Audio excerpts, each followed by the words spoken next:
Hello, and welcome to In the DeNovo. I'm Will Grace, founder and managing director here at DeNovo Treasury, where we empower leaders of community financial institutions entering commercial and industrial banking with expertise for their strategic investment in treasury management products and services. We prioritize the how over the what. We believe in a collaborative journey and go beyond traditional services by actively transferring treasury management expertise to our clients.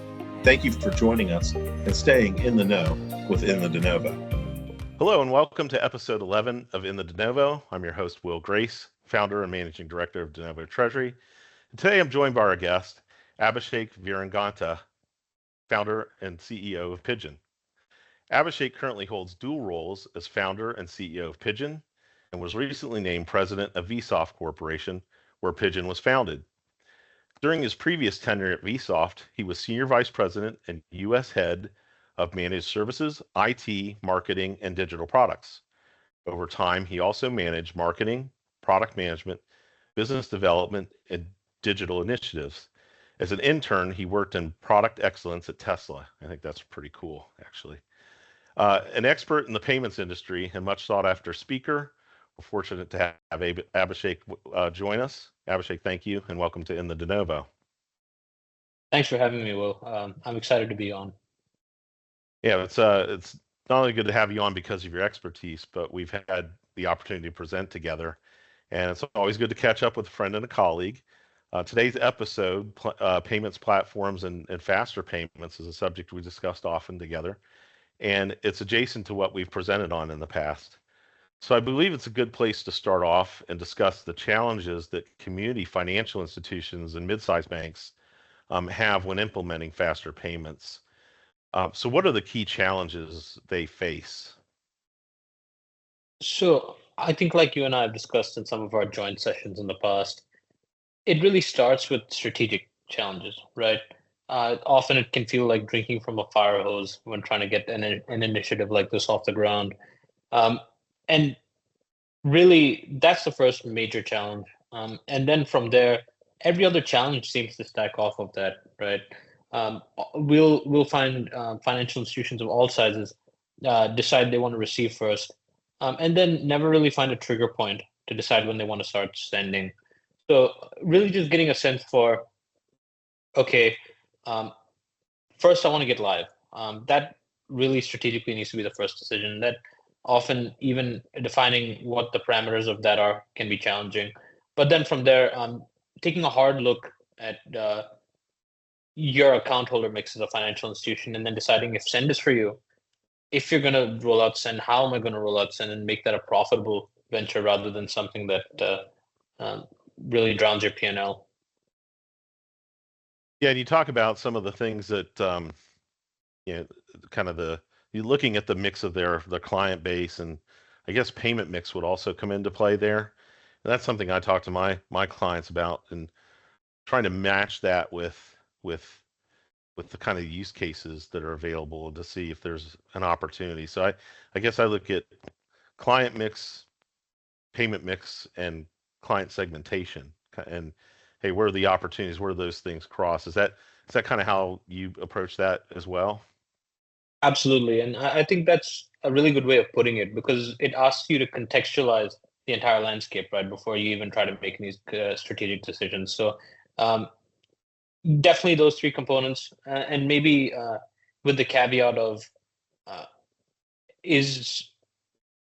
am I needing to do both rails? Do I need to do one rail or the other? Just thinking through deployment strategy beyond those, and what kind of resources you're able to allocate to the rollout process. Yeah, and I know we're kind of digging into something a little bit more than we probably had talked about, but one of my clients recently, we talked about a rollout strategy where they actually looked at, after receive, maybe looking at some send with some internal accounts, almost from a account to account transfer perspective first, before they started going externally, and then looking at kind of the send external, and then doing the same thing on the request for payment side. Do you see merit in trying to do that as well? Absolutely. And it's important to remember that faster payments can not only have significant upside for your account holders, but also for you as a financial institution. So when considering that, Will, a great example that we've seen is indirect lending, right? If we have maybe an auto dealership that's offering my financial institution's loans as a part of packages that they're using to ship vehicles out the door, I've heard of institutions that have had to take cashier's checks to the dealership end of day to fund those loans, or had to figure out, okay, it's Saturday and they've sold a car, and do I have to wait till Monday to actually fund the originator loan? Is that dealership just going to be out of pocket? What are the incentives that we're providing similar partnerships to get those done? So faster payments can be used to fund those loans immediately as just a simple use case where you as the financial institution are, to your point, doing an A to A type deal or something to that effect, funding a loan, whether a auto loan or a mortgage or anything else. Great examples of maybe non-traditional or use cases that you didn't necessarily think of off the bat. So how would a payments platform, whether it's Pidgin or something similar, specifically address the needs of a community financial institution or mid-sized bank that are looking to get into a faster payments type solution? How might they address that? So I think that starts with your previous question also, Will, which another challenge a lot of institutions face is analysis paralysis, right? From the perspective of, look at how many market options we have and look at all of the things that all of these market options can do. I'm strongly of the opinion that when rolling out a solution like this, financial institutions should not be ripping and replacing existing systems. They should be standing up faster payments, their faster payment strategy alongside everything else they're doing. So a payments platform like ours, what it really allows them to do, it allows them to speed the implementation. So getting live quickly, and then getting live quickly, and then being able to operate the system, speed to proficiency in addition to that. So that's what we offer.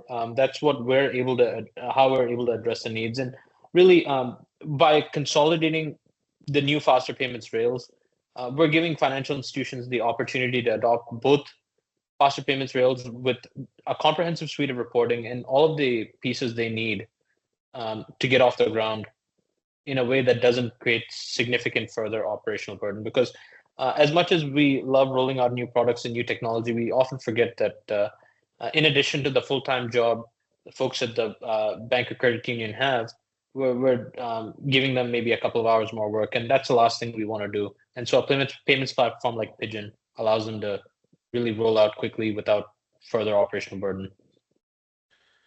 Yeah, that's a good thing to hear, because there's a lot of there could be resource constraints, as at a small community bank or credit union that they hear that they need to get into this space. And that kind of leads me to the next question about recent trends that are kind of driving the demand for faster payments. Because as I talk to my clients, many times they're saying, well, my clients really aren't asking for this. And sometimes it feels like it's the tail wagging the dog. I ask them to listen for the same things that they listen for from, for someone who's looking for, an ACH or a wire transaction that might be a faster payment solution they're actually looking for. But, what trends do you see that are kind of pushing the demand for faster payments that these financial institutions and credit unions should be listening for? I think over the last couple of years, liquidity has really come at a premium for a lot of these financial institutions. That's a real driver for faster payments adoption, because all we're doing is driving liquidity, right? Same side of the equation, you're also looking at lending becoming more and more difficult given the current interest rate environment. So we have to ask, how can we create new sources of revenue for our financial institution? How can we put ourselves in a position where I'm able to consider, yes, I can generate fee revenue here. Yes, this business needs liquidity but can't necessarily afford a line of credit with the current market rates. Why can't they instead look at maybe potentially rolling out a solution like this to help them manage cash flow better, right? So considering looking down those types of pieces and getting a sense for, yes, current market landscape favors liquidity on hand. Current market landscape gives you a sense for less appetite for loans at their current interest rates.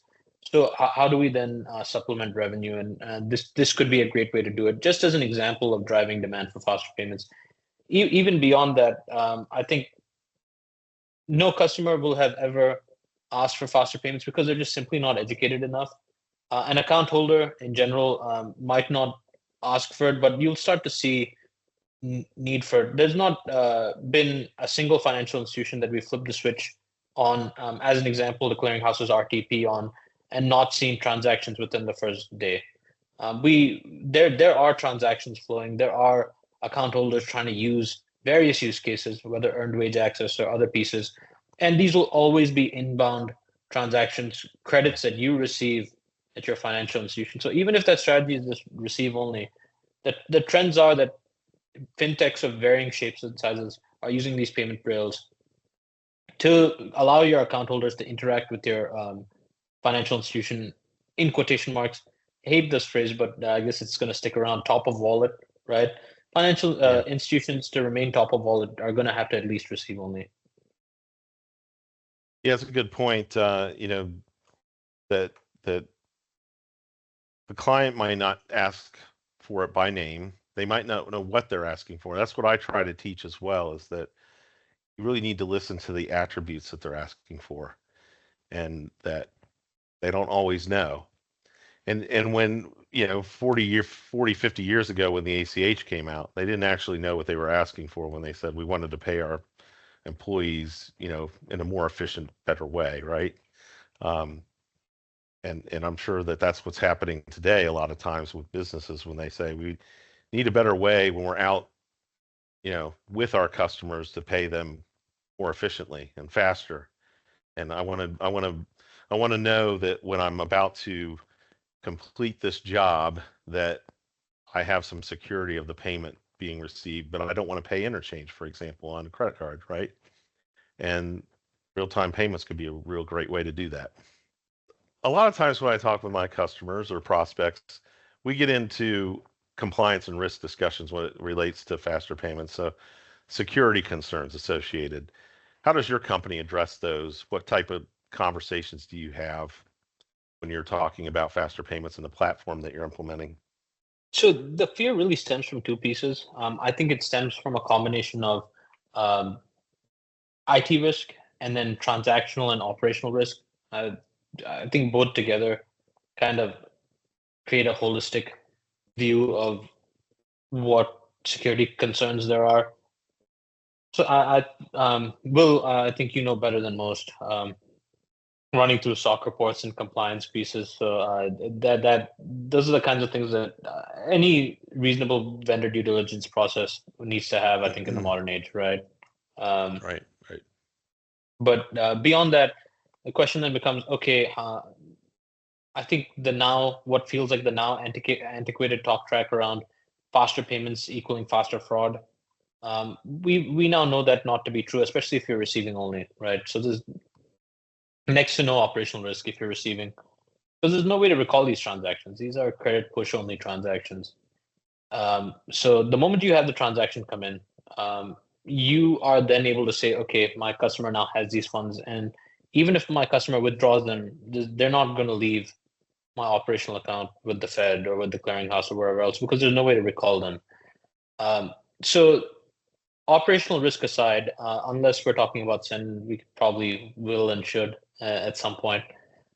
The IT pieces really just require you to consider, is the infrastructure robust enough? Is it secure enough? Is it hosted in a place that's reputable? And then working through the equation around yes to all of those. Now, is the partner that's rolling the solution out, are they doing it proactively or reactively? And that really then is how I would approach handling security concerns. But Will, I'm sure you have a point of view here that is worth more than mine. No, yeah, just yeah, I agree with a lot of what you're saying about you know, the operational risk and the security risk on the receive side being almost nothing at this point.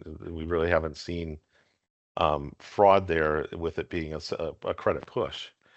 And even on on real-time payments, when it comes to the send or the request for payment side, I think there's a lot of security layered into that, with the need for the receiver to make that decision, right? And it's on a device that has all of their security already built in. I think that's very important too. I might be too close to this to feel that there's not a lot of risk involved with it, and I might be too comfortable with the technology personally, and I don't know if that's a good or a bad thing, because I certainly feel very comfortable with a real-time payment coming onto my phone, and me making a decision. I think I know if I think I'm so much into this industry that I would know if it was something that was nefarious. I don't know about you when it comes to that. So it's kind of like, how do you convey that to a group of consumers that might be of a different generation or might not be comfortable with the technology that's involved? Yeah, and that's I think the second piece is the most important, right? And you said it best. That there's so many controls on the devices now that even Sense side, trying to get access to somebody else's device is not an easy task. And so just continuing through that, and I'm very happy you share that opinion, because adoption of faster payments will only be better for transaction security long term. When you're not able to, once we've cut down on unauthorized credit push fraud, right? We're then looking at a much healthier payments landscape for financial institutions. Right. Agreed. So, kind of taking a little bit of a shift as it relates to technology, and we hear about things like AI and blockchain. Is that playing any role in enhancing faster payments, or are you seeing anything in that arena related to faster payments at this point? AI for sure. I first want to. I think blockchain. We're moving past the point of blockchain being viable in this type of landscape, because there's no need for blockchain. I think it's just additional tech overhead. The reason why I say that is blockchain was really designed for zero trust environments, right? When nobody trusts anybody else, but at some stage we trust the Fed, and we trust the clearinghouse. We are signing agreements with them to protect not only them but us. So there's no need for zero trust type technologies like blockchain. But AI, on the other hand, I think could be hugely valuable when looking at pieces like, obviously, fraud prevention, but going beyond that, operational enhancement, and really looking at, okay, how much liquidity do I need to have at any given point in time? How much, what am I doing to make sure that we are servicing our account holder best? Is anything concerning about their transactional behavior? Is there anything that reflects maybe a lack of understanding as to how best to use this platform from their transactional behavior? And getting a sense for all of that without having to pour over the data manually, I think will be really where AI best streamlines a lot of the painful operational workflows our folks have to deal with day in and day out. So you're suggesting that AI would be used in helping the financial institution with their financial position with the Fed, for example, or with the clearinghouse, to make sure that they're funding their faster payment account appropriately throughout the business day? Is that what you were suggesting? Absolutely, cool. That's really we're not going to know more until we have more transactional volume across the platform. Sure. Obviously, we can model it, but our models are going to be wrong right now. But yeah. I think as this payment infrastructure becomes more mature, We can really get a sense for that and use tools like AI to help with that. We have to really consider the balance sheet impact of having all of these funds at the faster payments network. Until FedNow launched, neither the clearinghouse, excuse me. So until FedNow launched, the clearinghouse's RTP operational account did not pay any interest. So faster payments were a zero interest proposition, which made it very unappealing to send. So our ability to now collect Fed funds rate on both the clearinghouse account and the Fed master account for FedNow transactions really has created a completely different liquidity management landscape for financial institutions. And that, again, something we're going to have to continue to consider as we work through modeling and figuring out if really Fed funds is worth the revenue that you're going to be able to generate off a platform like this versus maybe other higher revenue opportunities. So when we're looking at, okay, so we talked about AI, and I'm kind of going backwards again. We talked about compliance. How does your platform ensure compliance with, various, whether it's regional or U.S. or international payment standards? How does your platform help a community bank or a mid-sized bank with that? We provide all the reporting they might need, and then banks need to lean on their cores to be able to provide compliance reporting around KYC and those pieces. And everybody already has BSA, AML programs in place. Our goal is just to supplement that. So beyond what we have from a limits perspective and other platform considerations around making sure that financial institutions are enabling the account holders they want to send responsibly, the real discussion then becomes, what are we doing for OFAC and other pieces? And there's at this stage no compliance burden for OFAC on FedNow or RTP transactions. If you do want to turn that on, we can do that through either our system or third parties. It's just a matter of trying not to create more pain around the transaction than is necessary, while still remaining as compliant as you need to be, right? Mm-hmm. Because we can overcheck these transactions and do the kinds of things that feel maybe safer, but really create a lot of pain. And really, to simplify, you have a 5-second payment clock for RTP. So everything you do adds to just the fundamental checks we have to do to your core. Sure. In that 5 seconds. So we want to decrease that friction as much as possible. The 5 seconds was meant to be a grace period. It was not meant to be, let's consume this 5 seconds with the transaction. Yeah. So compliance is very important, and there's no minimizing the impact of being compliant.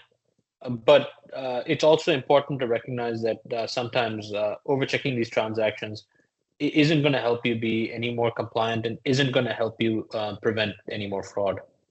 So don't overthink and don't overcomplicate. Let's be smart and lean on the practices that we've created and that we've come to know over time, right? And we should be good.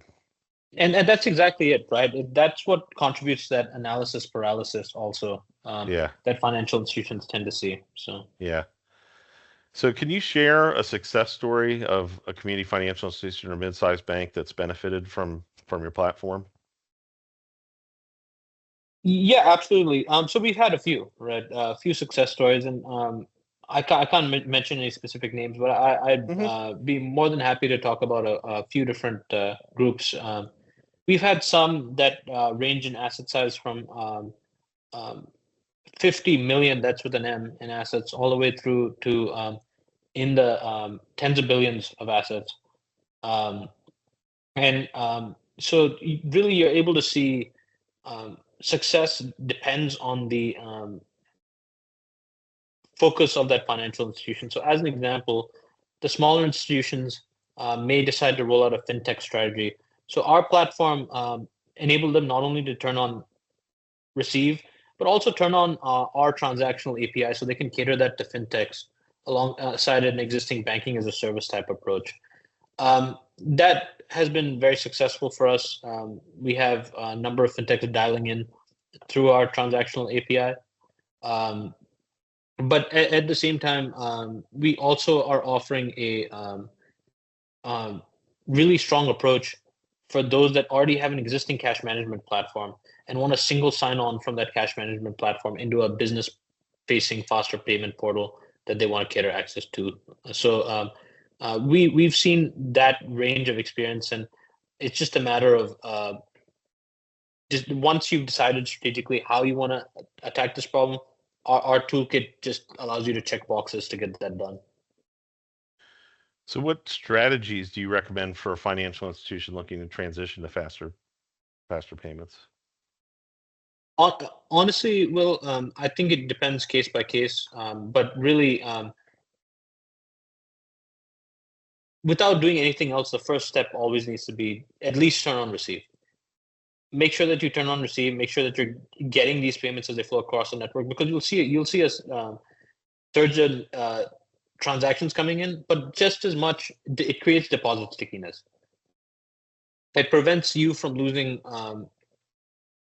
your deposits to financial institutions that might already be providing the receive service. It's not frustrating to send, but it is frustrating not to receive. So definitely start with the receive only. But if you're not then able to consider strategically what your account holders might need, that's Will, I think your organization, folks like DeNovo, become so important in that mix because you do a good job of breaking down to your earliest point, right, around what segmentation needs to actually look like.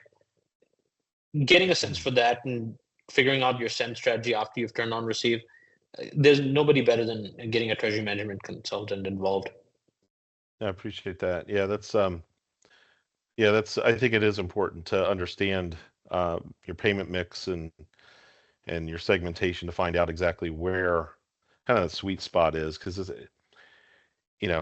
it's not something you can just go we're ready to send without having some plan in place to decide where that business case, that use case is going to be. So when you talk about kind of getting into faster payments, can you talk about the importance of partnerships and collaborations in the payments ecosystem? And we obviously there's a million ways that people can connect to these to the networks, but there's so many different options and so many different collaborators out there. Tell us about the importance of those partnerships.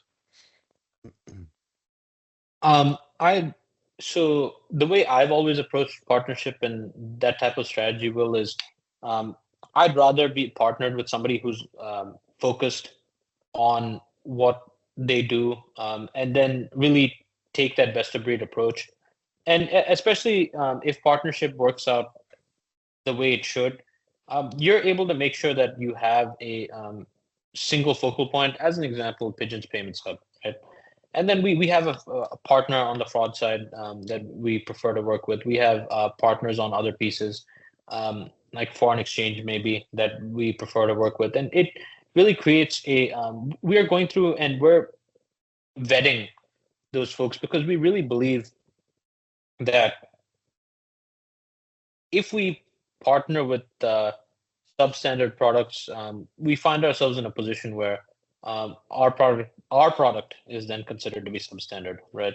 And that's my real focus is yes, it may be easier to go all in with a single provider, but it is just as important to make sure that you're getting the best approach, because there's no real way to roll back a lot of these decisions. You'll have fallen behind by the time it's time to make a new vendor decision or decide you want to convert to a best of breed approach. Yeah, no, it's good point. So where do you see future of faster payments evolving over the next 5 to 10 years? 5 years, I really think we'll see a lot more adoption. I think we'll see a lot more people sending. And I think the use cases that people will be sending over will surprise all of us at the time they're sending.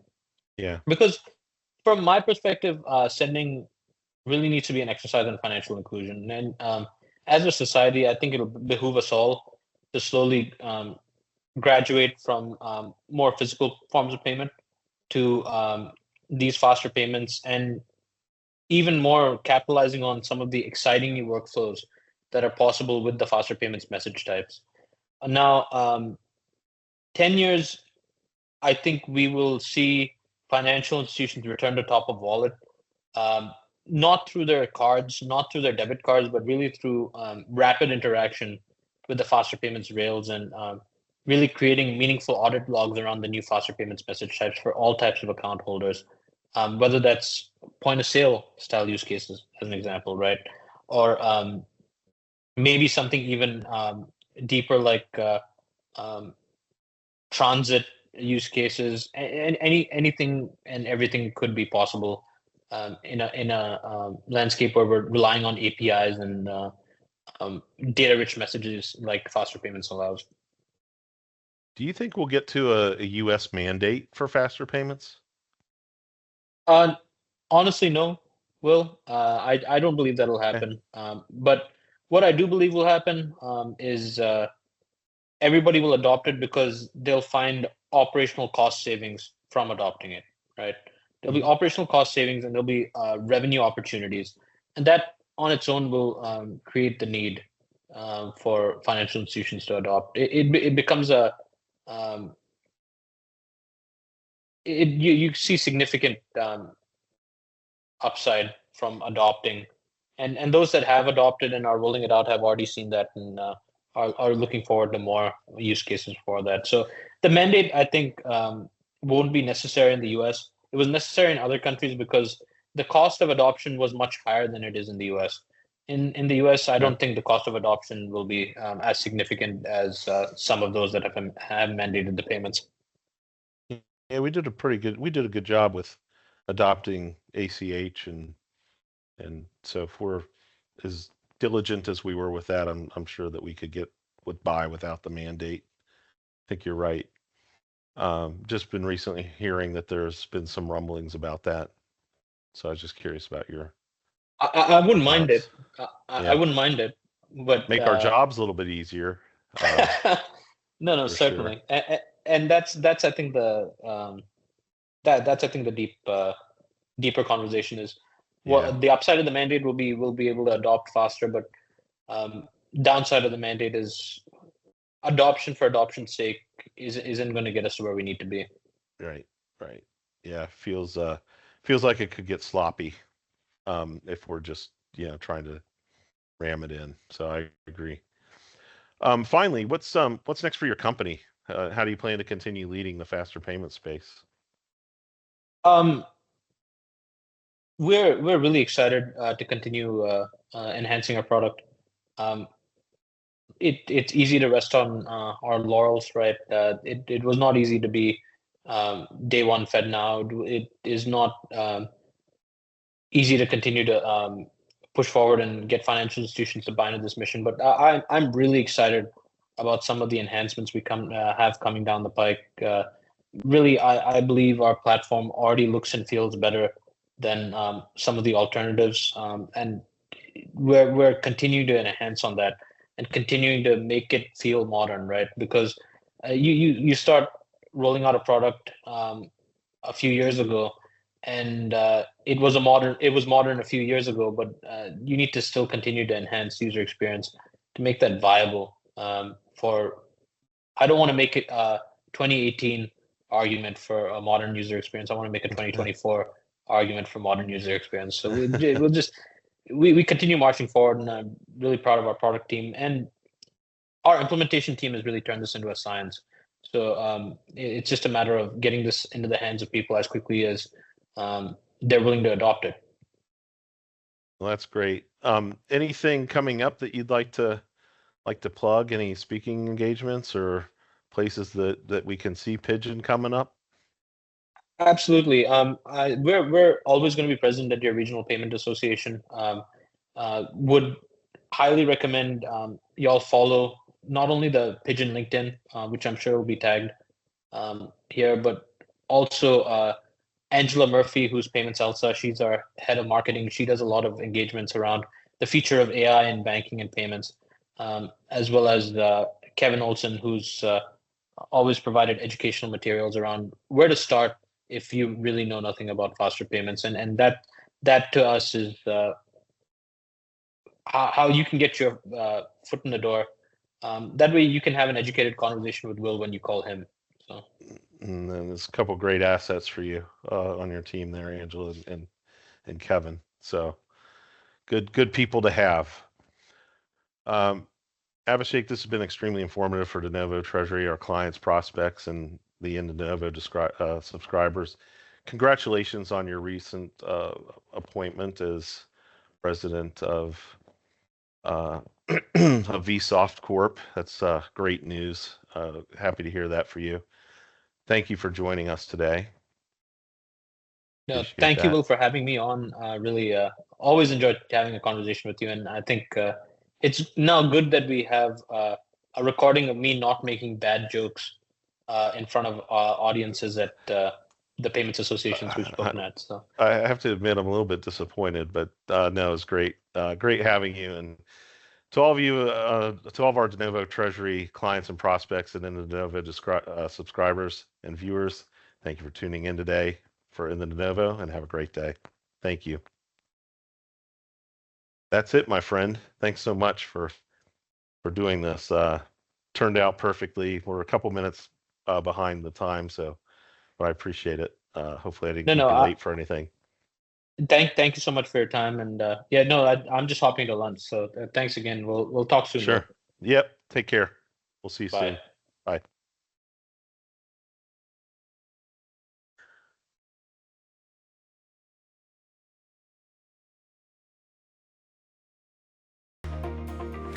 Thanks for tuning into this episode of In the DeNovo. For more content like the video we shared today, check out our website at denovotreasury.com and our YouTube channel at DeNovo Treasury.